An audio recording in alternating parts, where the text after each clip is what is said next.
Halo, Assalamualaikum warahmatullahi wabarakatuh. Selamat sore teman-teman semuanya. Oke, ketemu sama Miss Surya. Hari ini kita akan belajar tentang materi baru untuk teman-teman kelas ISP, saya nyebutnya ya. Jadi bahasa Inggris itu kalau diajarkan untuk program studi yang lain, jurusan yang lain, namanya adalah English for Specific Purposes ya. Judulnya banyak, ada yang pakai judul bahasa Inggris dan profesi, ada yang memakai bahasa Inggris ISP, ada yang dengan bahasa Inggris bisnis, ada dengan bahasa Inggris for apa namanya untuk kebidanan atau midwifery dan seterusnya ya. Jadi misinya tetap sama, yaitu English for Specific Purposes. Artinya adalah bahasa Inggris yang digunakan untuk eh, jurusan lain, sehingga untuk tujuan tertentu. Baik, kita lanjutkan teman-teman. Terima kasih. Untuk hari ini kita berkenalan dulu ya, karena pertama kali untuk ketemu, jadi kita harus berkenalan. Teman-teman diajar oleh Miss Wuri. Ya, orangnya seperti yang ada di layar. Oke, kita ketemunya via daring dulu. Kapan-kapan kita akan bisa ketemu secara luring ya. Oke, Miss Wuri namanya Triana Wuri Cahyanti. Kemudian rumahnya di Peserut. Hobinya Missouri olahraga, so I like playing tennis, singing, reading story. Kemudian Missouri sangat suka kegiatan outdoor events. Missouri suka camping, suka makan, kelihatan ya dari cabinya. Oke, ini adalah kontak Missouri, baik phone maupun email. Teman-teman boleh catat kalau ada yang kesulitan bahasa Inggris, kemudian mau sharing, kemudian dengan absen mungkin karena nggak masuk kuliah, teman-teman silahkan ya. Untuk Missouri orangnya get fair aja karena terbiasa main sport. Pengalaman Missouri dulu pernah radio NTV broadcaster, Missouri dosen di bahasa Inggris di STKPB Gede Nganjuk dan mengajar beberapa universitas lain. Kemudian Missouri suka TOEFL, jadi besok kalau mau lulus semester 8 pasti ketemu dengan TOEFL ya. Kemudian ada riwayat pendidikan ya, misalnya SMP 1, SMA 2, kemudian S1-nya di STKPP Gering Nganjuk ya. Waktu itu ada best graduation gitu, mahasiswa terbaik sehingga dapat beasiswa untuk bisa lanjut di kuliah di S2 di Malang. Kemudian Missouri untuk bahasa Inggris spesialnya Missouri di speaking ya, sama di ESP. Kemudian ada di second language acquisition, artinya adalah pemorelaan bahasa yang kedua ya. Oke, itu sekedar kurikulum vitae untuk berkenalan saja. Selebihnya kita let it flow aja, kita balik ke materi ya. Oke, teman-teman semuanya, ketika kita belajar bahasa Inggris itu, kita harus termotivasi dulu. Why do you learn English? Karena ini adalah mata kuliah yang wajib atau bagaimana ya? I suggest you, teman-teman, bisa disarankan untuk mulai suka dengan bahasa Inggris. Karena penting ya, kenapa kita harus belajar bahasa Inggris. Ayo, yang dulu waktu sekolah di SMA, SMK yang mungkin kurang suka dengan bahasa Inggris harus jujur. Dan Missouri juga tidak membedakan baik yang dari jurusan asli bahasa, jurusan tata boga, jurusan mungkin apa, multimedia, pemetaan dan seterusnya. Saya kira sama aja. Kalau di perguruan tinggi itu kita akan belajar perlahan mulai dari dasar kembali. Oke, jadi pentingnya kita belajar bahasa Inggris itu kenapa? Agar di keseharian kita itu akan lebih keren kalau kita itu bisa mengucap sesuatu hal yang memang kalau dari bahasa Inggris ya ke Inggris gitu ya nyebutnya bahasa Jawa. Jadi saya rasa teman-teman harus merubah yang awalnya nggak suka bahasa Inggris dengan suka bahasa Inggris. Tapi yang terpenting lagi kalian suka sama saya kan? Cie. Jadi contoh ini teman-teman ya. Ketika kita berada di sebuah lapangan kerja, dan kita dituntut untuk bisa go in English, kita contohkan saja Miss Wuri itu beberapa kali menemui orang dengan salah pengucapan. Ayo, sekarang kita tebak. Kata-kata yang ada di layar ini, teman-teman nyebutnya apa? Tulisan finger itu artinya apa? Jari kan ya? Oke. Apa nyebutnya? Hmm? Kalau, oke. Yang masih nyebut dengan finger, itu salah. Kurang tepat ya, karena finger itu dibacanya adalah finger. Sekali lagi ya, finger. Pakai g, R-nya kecil. Oke, itu yang pertama. Dibetulkan ya. Yang masih menjawab dengan, membaca dengan finger. Kemudian yang kedua, Wi-Fi. Network internet ya. Kita sebutnya adalah dengan Wi-Fi. Apa? Wi-Fi. Bukan Wi-Fi atau Wi-Fi. Kalau Wi-Fi mungkin disebutkan di bahasa Indonesia. Di bahasa Indonesia juga lebih disebut jaringan internet kayaknya. Oke, next. Yang berikutnya, kata target. Biasa teman-teman itu menyebutnya dengan target gitu, karena disamakan dengan energi ya. Kurang tepat ya teman-teman ya. Itu harus dibaca dengan target. Asli, target pakai g. Nah, yang terakhir adalah dengan kata performance. Semuanya bacanya performance. Penggunaannya yang belum betul. Contoh, tadi performmu gimana? Salah. Yang betul, tadi performance-mu gimana? Karena performance artinya pertunjukan. Kalau perform itu artinya menunjukkan, mempertunjukkan. Kalau kalimatnya performmu gimana? Mempertunjukkan kamu mempertunjukkan gimana?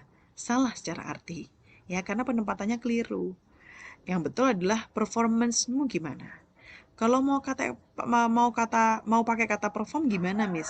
Ya berarti kamu tadi perform gimana? Nah, karena perform itu kan verb atau kata kerja, oke? Ya, kemudian teman-teman agar kita memahami lebih kuat lagi motivasinya, yuk kita bahas. Ada artikel bagus. Kenapa kita harus belajar bahasa Inggris? Yang pertama, itu adalah karena bahasa Inggris merupakan salah satu bahasa yang banyak digunakan di semua negara.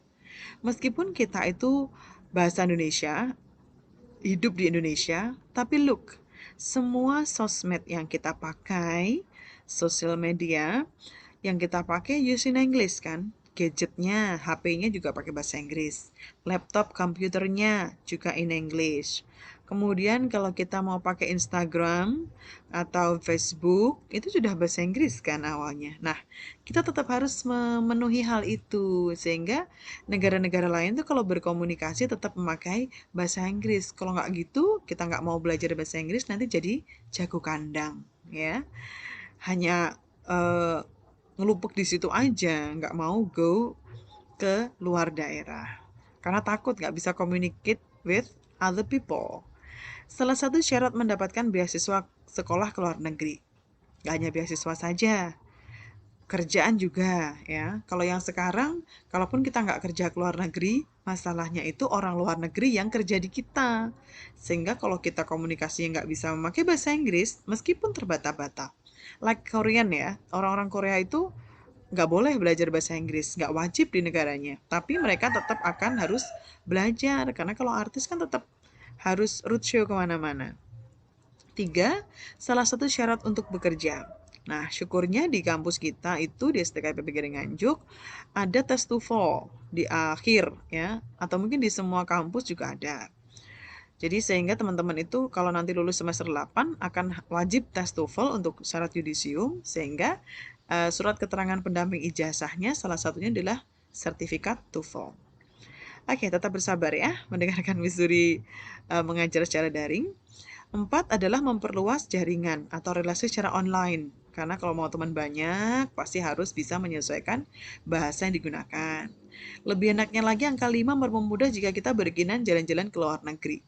Intinya teman-teman, hampir semua lapangan pekerjaan itu akan tetap terganggu, dihiasi dengan berbagai macam bahasa Inggris. Contoh, meskipun kita hanya kerja di toko kecil, ya kan? Karena Missouri juga di rumah ada butik kecil bersama ponakan, tapi tetap outfit istilah yang dipakai fashion itu in English. Nah, di bagian kasir, operasional yang dipakai juga bahasa Inggris gitu. Jadi teman-teman pramuniaga juga harus wajib bahasa Inggris, apalagi yang kuliah sarjana, oke? Ya, kita balik lagi ya. Jadi, apa saja Miss yang nanti akan kita pelajari? Yang akan kita pelajari adalah yang pertama itu part of speech namanya. Part of speech. Itu adalah bekal kita dalam berbicara. Kita mau belajar vocabulary ya. Kemudian kita juga akan belajar tenses. Habis tenses, itu tenses sebutan lain adalah grammar. Jangan takut, ya kan? Karena memang itu tata bahasa. Nah, kemudian kita juga akan belajar pronunciation. Cara membaca yang benar. Nah, saran Missouri, teman-teman boleh download ya kan di Play Store-nya masing-masing adalah e-dictionary, kamus dalam bahasa Inggris dictionary, bahasa Inggris bahasa Indonesia, dan itu ada suaranya. Teman-teman boleh cek. Setiap kali ketemu kata, cek dulu. Mereka bisa diucapkan dengan yang bagaimana. Oke, berikutnya kita juga akan belajar tentang functional skill. Functional skill itu apa, Miss? Dia adalah dialog. Ya, functional skill itu adalah dialog. Dialog yang kita lakukan keseharian ya, daily dialog atau habitual dialog. Dan akhirnya nanti kita yang terakhir, kita tahu namanya English for Public Speaking. Dan teman-teman, saya harapkan teman-teman bisa bantu, karena kan kita cuma satu semester nih, jadi kerjasama, semangat, biar bahasa Inggrisnya semakin bagus ya. Baik teman-teman, untuk minggu depan kita akan belajar tentang part of speech table ya. Jadi apa saja yang kita perlukan kalau kita mau berbicara. Oke, contohnya adalah ini dia. Slide 2. Verb ya, atau kata kerja. Karena memang kalau kita mau berbicara dalam bahasa Inggris yang terpenting adalah verb atau kata kerja. Jadi kita akan bahas sedikit dulu di sini. Jadi minggu depan kita total biar teman-teman punya gambaran. Kenapa kita harus menyebutkan verb atau kata kerja? Makan, minum in English ya. Work, sing, can, must, bisa, harus. Nah, karena memang itu bekal. Kalau di bahasa Inggris itu kata kerja seperti makan, makan itu kan kalau di Jawa mangan, dahar, nedi, dan seterusnya. Maem, nah itu kalau di bahasa Inggris juga sama, bukan untuk kesopanan, tapi untuk membedakan waktu kapan dia terjadi. Oke, berikutnya adalah noun. Noun itu kata benda. Ya, kata benda juga harus banyak ya. Kita harus terbiasa untuk bisa menyebutkan apa yang kita lihat, apa yang kita rasakan, apa yang kita pakai, apa yang kita makan. Nah, itu adalah cara belajar vocab noun atau kata benda ya. Kemudian ada nanti di bawah ada adjektif, ada banyak sekali. Oke, ada 8 sebenarnya ya. Besok minggu depan akan kita pelajari. Jadi karena hari ini perkenalan, jadi kita santai aja dulu. Ya, untuk hari ini tugas teman-teman adalah satu ya, harus termotivasi dulu. Nah, ini nggak bisa ditulis ya kan, tapi harus bisa dilakukan. Tugasnya itu aja. Harus termotivasi untuk bisa belajar bahasa Inggris. Itu yang pertama. Nah, untuk tugas yang kedua, ini yang harus ditulis dan dikumpulkan nanti di Google Classroom yang kodenya sudah Missouri share ya. Nanti dikumpulkan bersama absennya juga di kantong materi ini. Tugasnya teman-teman mencari, menulis, dan mengartikan 20 kata kerja ya. Untuk verb aja tugasnya. 20 verb, 20 kata kerja beserta artinya. Contoh, jangan pakai kata-kata yang terlalu mudah ya. Go sama dengan pergi. No, Missouri nggak mau kata-kata yang sudah pernah dipelajari sejak SD sampai SMA. Tapi carilah kata-kata new vocabulary, kata-kata yang baru untuk bekal teman-teman bisa berbicara. Ya, terima kasih teman-teman. Waktunya 1 minggu sampai minggu depan. Ya, oke, thank you so much atas perhatiannya. Semangat belajar teman-teman ISP. Assalamualaikum warahmatullahi wabarakatuh.